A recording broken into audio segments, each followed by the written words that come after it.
Hello,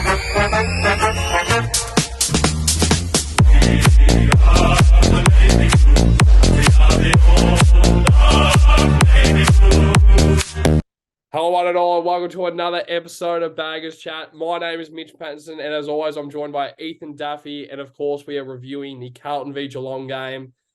We got over the Cats by 8 points, the reigning premiers, which is quite fantastic to see. But first things first, Daffy boy, how are you? I'm good, mate. It's always great after a win, watching the highlights 700 times over. Heading into the game, I just thought there was something in the air, wasn't there, at the G? I think it was a bit of angst, a bit nervous. Everyone was a bit nervous, but I felt like we all thought we could get over the line. And they certainly did. And honestly, it was a team effort. Obviously, we got standout players that we'll touch on later, but as a team, it's just, the pressure we put on them, they just didn't like it and made them panic a fair bit. With ball in hand, which was great to see, and it's just frustrating because we didn't see that last week. And honestly, we probably win the game round one if we have that showing. But good to bounce back, and it shows maturity by finally finishing off a close game, mate. Yeah, and we did actually speak about it through the week. How I guess if we actually show the intensity, and kind of in a way where if we actually put this into game day, we could really challenge the Cats. And we were kind of saying also about. We've always been around Geelong. As we said in 2020, we actually beat Geelong, and last year it was quite like the Port Adelaide game last year. We were just never in it. This is in 2021, I think, the Port Adelaide game. But last year's game against Geelong was just we were never in it. But it was never like a blowout as well. No. So as you just said, I just think it was good to see that intensity actually come into the game and stay with it the whole game as well. So that was always good to see. Need to clear up my voice. All right, so we'll move on now to the obviously the changes that the last episode that we did, the preview, we were expecting George Hewitt to play. We know that there was an injury that was coming up with his hand, but we expected him to play, and of course he missed. So Corey Durden came in, and then about maybe 2 hours before the game, which was quite not really a surprise, Jack Martin missed as well because of a calf complaint. And in came Mark Pitnet. So both of them made a huge impact. Corey Durden and Mark Pitnet, fantastic. I think, to me, they're both secure best 22 players. But Daffy boy, what were your thoughts on their impact? In particular, Durden. What do you think? Oh, mate, he's become one of my favourites, dudes. Oh, man. He's good, isn't he? 20 years old. He's just the perfect small forward. He's, like I said, I think it might have been the review of the last game that we kind of missed that. At half forward, sometimes that ball use, he just has that good ball use, hasn't he? And he's always at the fall of the ball and that goal he kicked. Well, I think I jumped up in the air and walked down. I ran down the stairs with the arms out, like I kicked the goal myself. But no, honestly, that type of stuff, goals out of nothing, crumbing. Yeah. I thought all our smalls were great on the weekend, but particularly Durds. I think he just provides that breakneck speed. But on Pitto, we all know how valuable he is. He only had 50% game time, but he really, allowed TDK to push hard when he was in the ruck and then give him a break, because both those guys were better than their rucks because, Stanley's, that's been their one, weakness, I guess, the Cats over the last, 5-6 years. They've never really had a genuine ruck. Obviously, they won the flag last year, but it's probably not off the back of the ruckman. So, Pitto, fantastic. Jeez, I think his hit outs to advantage were, what was it, 50? I think it was 53%. So out of the 30 stoppages and clearances that he was in the ruck taps, so he's won about more than 17 out of 30 hit outs were to advantage. So, absolutely fantastic. Yeah. And you mentioned there about how Mark Pitnet had 50% game time. Was that because he was underdone? Because we were speaking about it through the week about Pitnet has to play, doesn't he? But of course he wasn't picked. And you were saying that, it's because it has to be because he's underdone. If he is 100% fit, he plays. And I completely agree. So do you reckon it is because Vossi was a little bit worried about Pitnet being a little bit underdone, that he had to make sure that he got 50% game time? Or was it because he wanted to see TDK as the sole ruckman, as the number one ruck, and Pitnet comes in as that second ruck? Yeah, I think it's more of that game management for Pitto just to get into some games. Obviously, he missed round one, so and we didn't play a practice game, did he? At AFL level, so you kind of build him into it, and yeah, it's a big game to build yourself into, isn't it, against the Cats? So, but he did well, and I just like the way they both went about it. They both, we talk about it, don't we, all the time, the ruck situation, but they both bring different strengths. And Pitto was just taking some marks around the ground, real important Mm. marks around the wing, the far wing, which was fantastic to see. And there's just something about Pitto. He's got kind of cult hero kind of feel about him. Strength, did he? Don't they call him? But he was good, mate. Yeah, spot on. So we'll just move on to quickly just our initial thoughts. So, I mean, obviously we played absolutely fantastic. You have to perform against the reigning premiers. Not sure if they were on their A game yesterday, but I'm not too sure if we were either. Like we No, we yeah, had a little bit more to give. So, yeah, I mean, obviously, if you give effort and intensity like that, you are 100% a chance to win the game. And there were a few players that like 100% could have performed better, but there were other really important players that performed at the right time that yeah. made us get that 8-point win. So initial thoughts, Staffy boy, what do you think? Mate, that's what we base our game on last year, especially that pressure and hunger of the footy.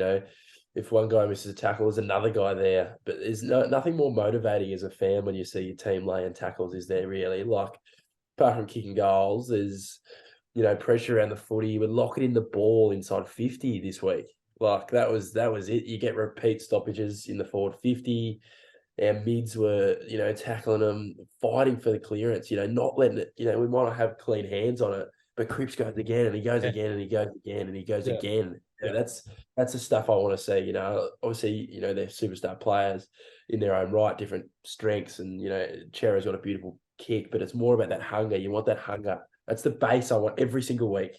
yeah, Sometimes you might be a little off and you might lose a game, right? But if that intensity's there, you're always going to be up for the challenge, like you said.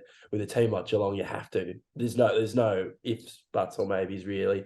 Obviously, they had Stewart out, but geez, we had Hewitt and yeah, Walshy out, yeah, so you can't really touch on that much, can you? So, but for me, the courage of certain players too, man. Like Ollie Hollands in particular, we'll touch on more later, but he's done it twice, 2 weeks. He took on Tom Lynch there in the deep 50 in the first quarter of his AFL career, and then he, in front of Jeremy Cameron, jumped in the hole and punched.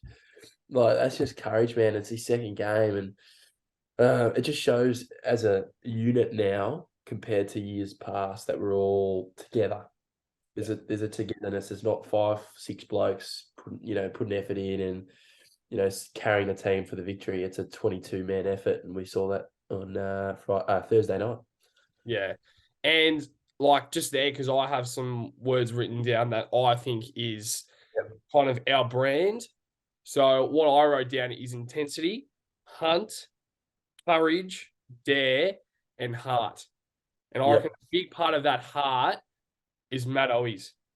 And I Yes. reckon Matt Owies is almost one of those guys that might have to stay in. Because Yes, no, he has to. seriously though, like Yep. Owies is one of those guys that he's not an absolute superstar, but he's a Mm. workhorse. He is like a Mark Pitnet where he's not given all these superstar attributes that can make him an A grade footballer, right? But he's a workhorse that if he keeps going, he can work towards an A grade footballer. And he Yes. performed on Thursday night. That is a Yep. big game to step up in front of. I mean, it wasn't a big crowd, but it's a big game. It's against the reigning premiers, our first home game of the season. Matt Yep. always stepped up, and Yep. there's guys out there who like everyone. Like, I mean, I kind of wanted to see Josh Honey early in the season, but if Matt always is performing like that, you can't kick You're him not out going of to be the seeing side. You can't. You're You not can't going to be stop seeing him in the Josh side. Honey. You won't be seeing Josh Honey if he's putting up performances like that. I think, Mm, I thought Morlott was good and he was worse small on the yeah, night. yeah, He was good. I thought Morlott was good. Like, yeah, that's the problem we want to have selection wise.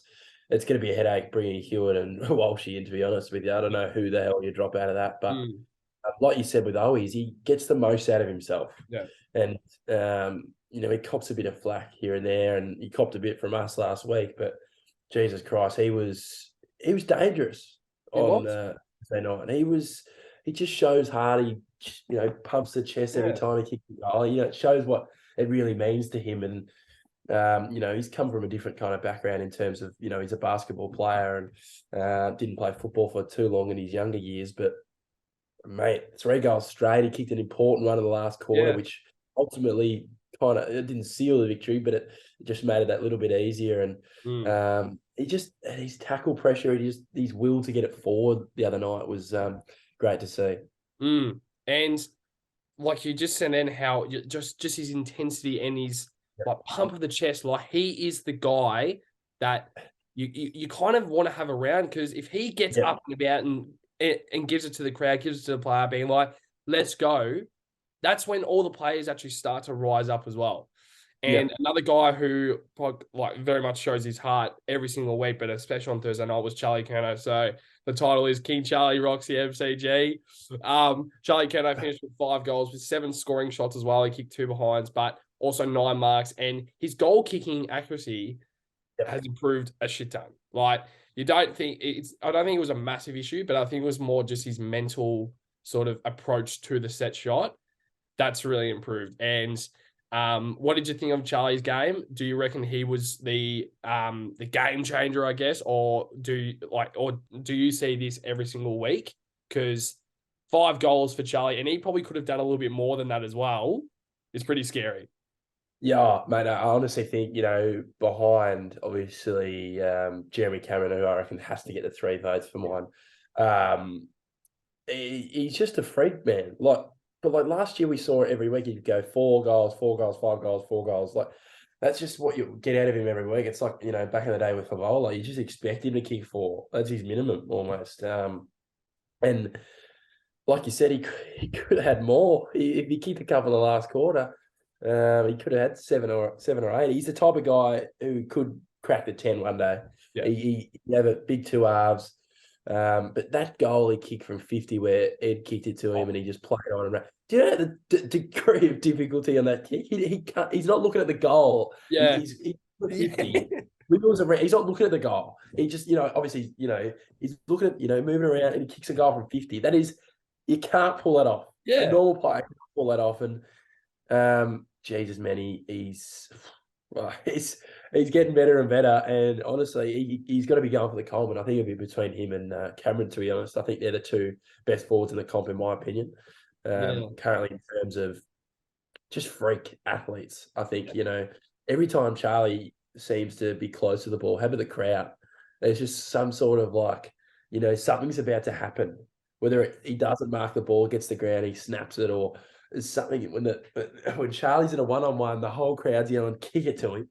It just shows that kind of aura around Charlie, and him and Harry work fantastically together, in my opinion. Just very 2 different forwards. Obviously, that's perfect for us too. I think a lot of teams have 2 forwards that are very similar in a way. I think it was like Adelaide with Fogarty and Tex Walk. Obviously, they're good in their own way, but they're kind of similar, aren't they? That big kind of forwards. But yeah, big Charlie, mate. He definitely rocked the MCG, mate. Mm. And because you just mentioned then about how Jeremy Cameron and Charlie Curnow are kind of similar, I'm checking now. So Charlie Curnow is 194 centimeters. Jeremy Cameron is 196 centimeters. Yeah, So they're both very, very similar. And as you said, they're both freak athletes. So they are they're not that 205 key forward, genuine key forward. If they need to go up to the ground to get the football, they can. And Jeremy Cameron, he finished with 25 touches, Jeremy Cameron, with 6 goals. Yeah. That is a major asset for the Geelong Football Club, and also for us to have Charlie Curnow 5 goals too, which, as I said earlier, 7 scoring shots, and he probably realistically should have gotten more scoring shots as well. So absolutely fantastic. And you mentioned there about Harry Mackay, because I just wanted to very quickly just touch on the improvement of game management. Okay. In particular, what do you think was the change? I will just name these 3 things, and if you want to add on anything else, please do. But Harry Mackay, in those last 5 minutes, won us the game. And I don't think anything else can change that, because I think it was 3 or 4 marks. I think it was maybe 3. His 3 marks down the line. I reckon that's exactly what they've been I reckon that's exactly what they've been coaching through the week. of game management. You've got Harry Mackay leading at the football. Say if like Assad is marked it down the line, kick it down the line, and if Harry's got a mismatch, he's got to mark it. So that just slows down the time again, and then Harry can then go back, and then he can do it again.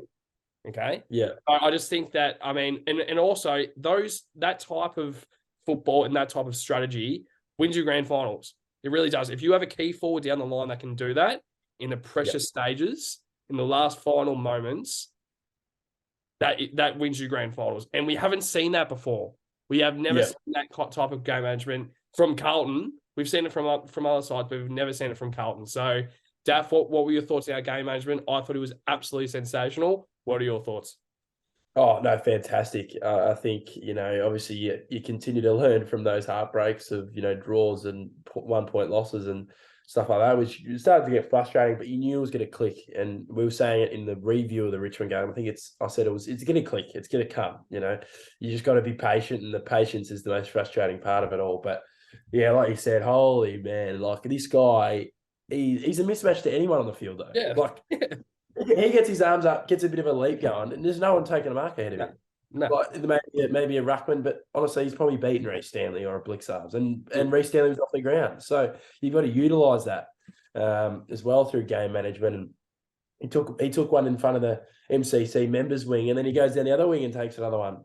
Like that's what I knew. I was like, that's a penny dropping moment for not only him but the football club in terms of winning games against good sides and closing it out. Like, it's frustrating where we probably could have blown it out, in my opinion. The way the game was going, we could have broken open. But to be in that position against Geelong with 5 minutes to go, and you're only a goal and a half up, slowing down, but also not panicking. There's no need to panic. Obviously, there's a few times where we're all shitting ourselves. There might be a missed kick or missed handball. That's football. That's football, people. But it was the matter of taking those marks and hitting the boundary. Hitting the boundary, not just blazing away, but having everyone drift to the boundary, get a stoppage, repeat stoppage, head over again, force Geelong to win a stoppage, which they ended up doing with 40 seconds to go with Jack Bowes, which I was extremely worried about. But then I saw Lewis Young, and the rest is history, because that was another moment. Another penny dropping moment. That's a Lewis Young mark I can see in a prelim final. Those marks where I don't know. In the past, you see these big teams, they take these big marks. Might be a Rance for Richmond back in the day, or just some a big ruckman taking a mark, and the whole crowd goes off. Because that moment, I was like, we've won the game. We've won the game, and honestly, we deserve it, because the way our defense, man, like how good were they, mate? Yeah. They held up so well, and we're becoming one of the best back sixes in the competition currently, because we're holding off these teams that can score a lot of goals, man. Like Jeremy Cameron kicked 6, and we're still holding him off. Like their other forwards had no impact on the game. Tom Hawkins, Brad Close, Stengel had nothing.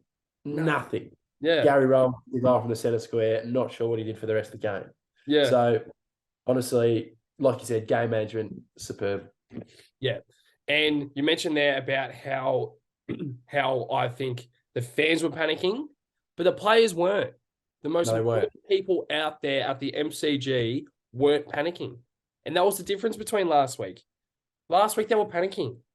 They were doing stupid kicks. They were switching. Mitch McGovern was trying to, it was just stuff where I was like, they're panicking, which makes us panic. Which makes us stress out. When we saw that Harry Mackay, and everyone was just like, it's okay. It's okay. We the players were just out there to they actually looked like they knew what they were doing. They weren't panicking. Okay. And that was just fantastic. And I think as you said, that was when the penny dropped, when Harry Mackay marked that, because we can really use that for future, I guess, moments, because if we are in a really tough game, close game, and we need some game management, kick it long to Harry Mackay, kick it long to TDK. TDK marked a great one as well. TDK was fantastic. Charlie Curnow. Charlie as well. Yeah. There's and then also we had probably a fourth forward down there, Jack Silvani, who also could mark a pretty good juke as well. So absolutely well said. So we'll quickly move on now also to the small forwards because I think they need to very quickly have a quick shout out. So we obviously touched on Owies and Motlop, but and Durden, but also Zach Fisher. So I'll Yes. just go through the stats. So Zach Fisher finished with 19 disposals, 3 tackles, 1 goal. Matt Owies finished with 13 disposals, 2 tackles, 3 goals. Jesse Motlop finished with 12 disposals, 1 tackle, 1 goal. Corey Durden finished with 8 disposals, 5 tackles, 1 sensational goal, but also 3 scoring shots. And if we saw those stats towards what the stats were last week, there's obviously a difference. And I think the biggest difference there is Zach fucking Fisher. He finished 7 disposals against Richmond. He got 19 on Thursday night. And it's, as we always say about Zach Fisher and Lockie O'Brien, all these guys that we like, just crafty football. They create stuff.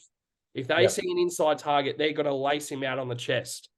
Just stuff like that where he is the type of guy where you kind of want the ball in his hands because you know that something's going to happen. And you didn't see that enough against Richmond. Because Zach Fisher, it's not like he gets a lot of touches and fucks them up. He actually gets the touches and actually creates, which I think you just need to have him more. You need to have the ball more in his hands. And whether that was maybe George Hewitt being out, that Zach Fisher came in for that reason, that he kind of was playing a little bit more midfield time, I'm not too sure. But you still need to have him more. You need to have the ball more in his hands, in my opinion. But Daffy Boy, what were your thoughts on Zach Fisher and the rest of the small forwards? Because fantastic, in my opinion. Yeah, on Fisher, I thought he really, really struggled round 1. I thought he was one of his worst kind of games. He's kind of known for that, isn't he? Though he kind of goes missing sometimes, but then he produces a game like that, which is fantastic. 19 touches, obviously just shy of 20, which is fantastic for a guy rotating into the midfield. But like he's got that X factor about him, you know what I mean? Like he's got that left foot. It's a booming left foot when he gets going. Cuts the angles. He just got a lot of the ball. And he was just there around the contest all the time, whether he wasn't getting the ball or not. You know, sometimes I feel like it determines when to go and not to go.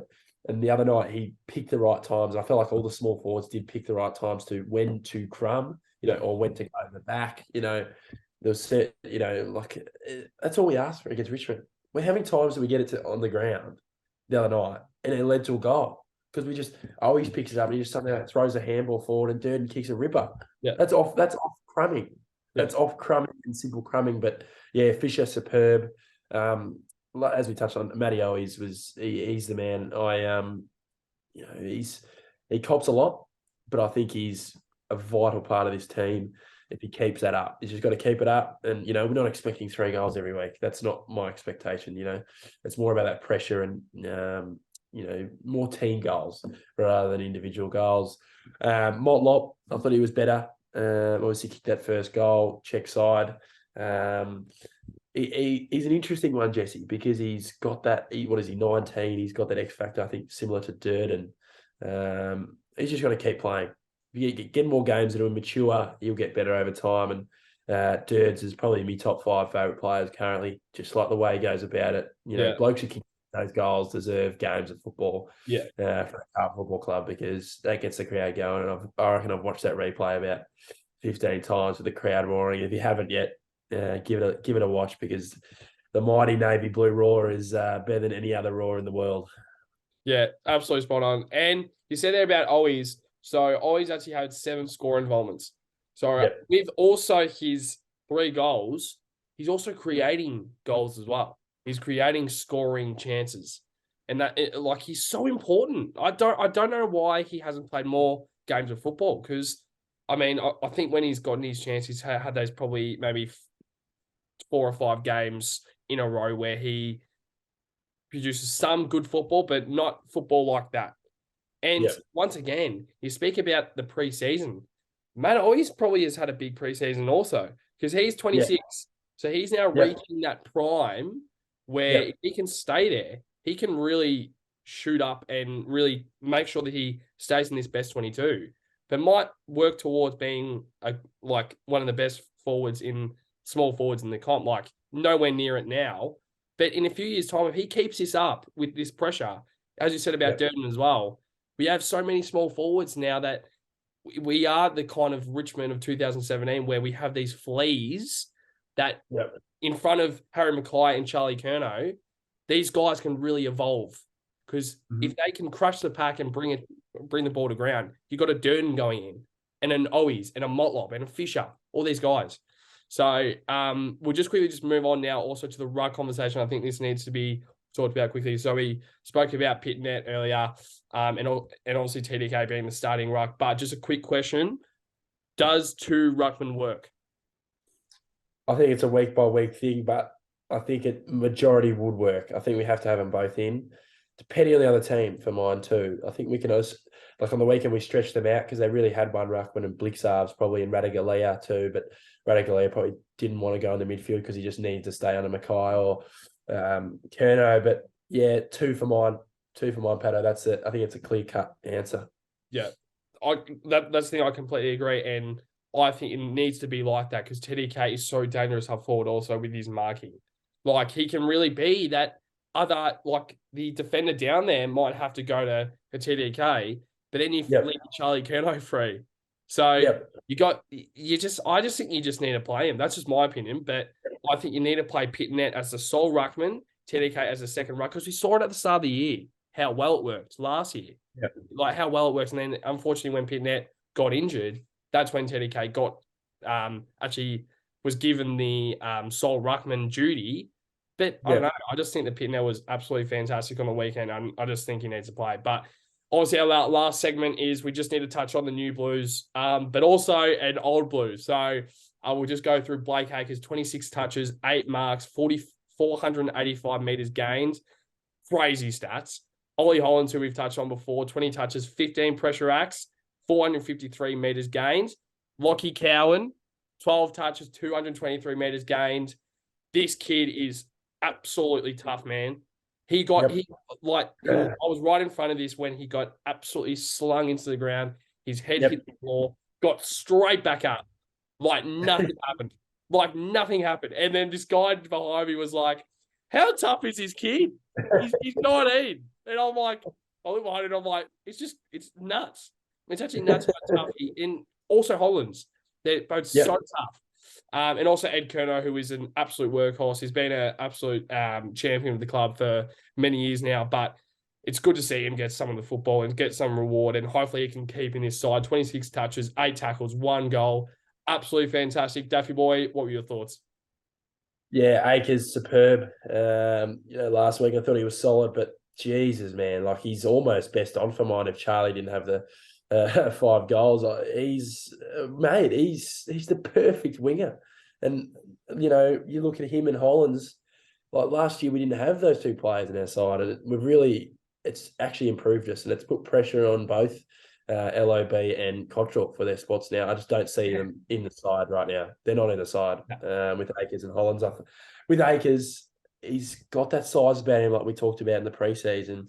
He's a different type of winger, but he goes back, takes these marks in the holes. That's all you want, mate. Go back, fill in that hole for your defenders. You block the leads of Jeremy Cameron, you block the leads of Hawkins because you're in the hole and you're taking that mark.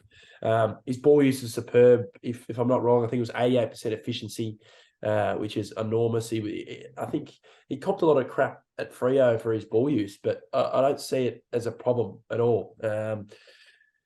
8 marks, which is enormous for a winger. A few of them were contested marks, obviously. A few of those are when he's, using that width of the ground and, getting cheaper touches, but that's what you want it for a winger. And obviously 500 metres game, which is fantastic.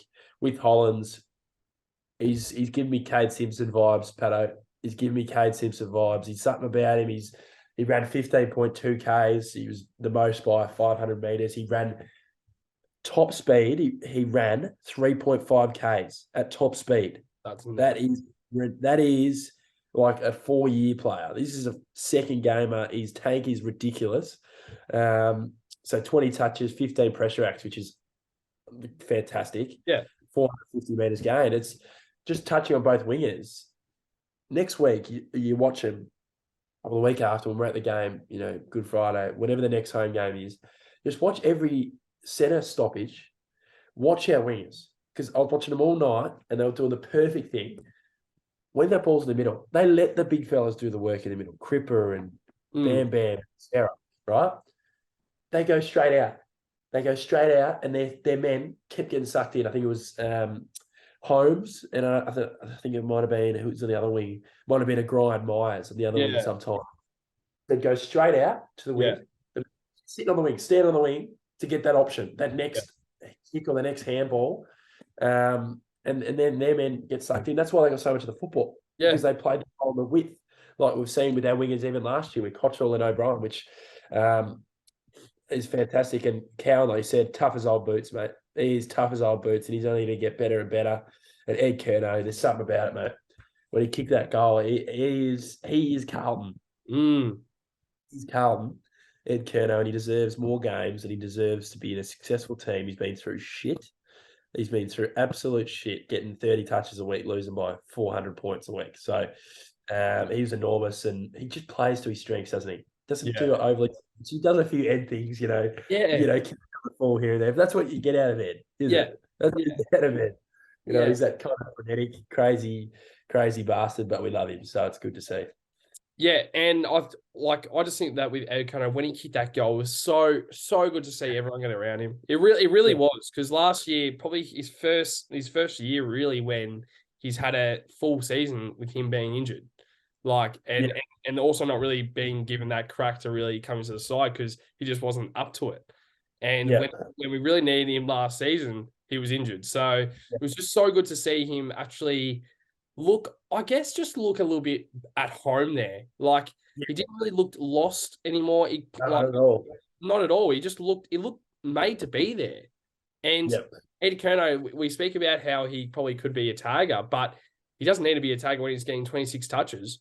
He doesn't need to be a tagger. And mind you, 8 tackles is insane for a guy that doesn't play a lot of midfield. He wasn't in the midfield a lot there. He was playing more of like that forward or the halfback, or just he wasn't really tagging much, but he wasn't much in midfield because there just wasn't enough space for him. But he just really, when he got the ball, he just really looked like something was going to happen once again with Zach Fisher as well. Same thing with Fisher. Just Ed Curnow was just trying to create something. But very quickly, Duff, to touch on the last thing, best player, pretty obvious, but who do you think?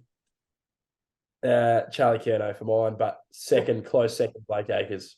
Yeah, absolutely spot on. Completely agree. I wanted to go different, but I think it's pretty obvious that Charlie Curnow is the man of the match. So congrats to Curnow, and of course congrats to the Carlton Football Club. Absolutely fantastic. But now this will be our last preview for a while. I'm not sure if Duffy's gonna go on forward to do some episodes on his own, or he might even bring someone else back. I'm not too sure, but I'm leaving to America on the Tuesday this week, so I will be gone for a bit. I'll be gone for 4 weeks, and I'll fly out. I'll fly back into Melbourne when we play St Kilda. So my flight, I think it's like round 6 or 7. Yeah, round 6 is when I fly out. So I'm pretty much flying out when Carlton are playing St Kilda. So hopefully I'll try and watch it, but not too sure. But Daffy boy, is there anything else you want to touch on? Hope the trip's all well, mate. Hopefully they make the trip better with Carlton winning, because I think we will. I think we've got a massive opportunity in the next 4 or 5 weeks with these games we've got. We're probably heading in favourites for every single one, not talking ourselves up, but honestly, realistically, we are favourites in the next few games. I think the Giants will be a tough one. I think Kelly and that come back next week. They missed this week because of concussion, but they come back. So it's Perryman, Kelly, and someone else. I'm not sure, another big name, but then the Good Friday game, which will be very interesting, but it's always nervous against North Melbourne. But honestly, Pato, it's exciting, mate. We're in the swing of things, and we're still on top of the ladder currently as we film. Yeah. So it's good. Absolutely can't wait. Absolute pleasure, Duffy boy, every single week. And as always, Duffy, up the baggers.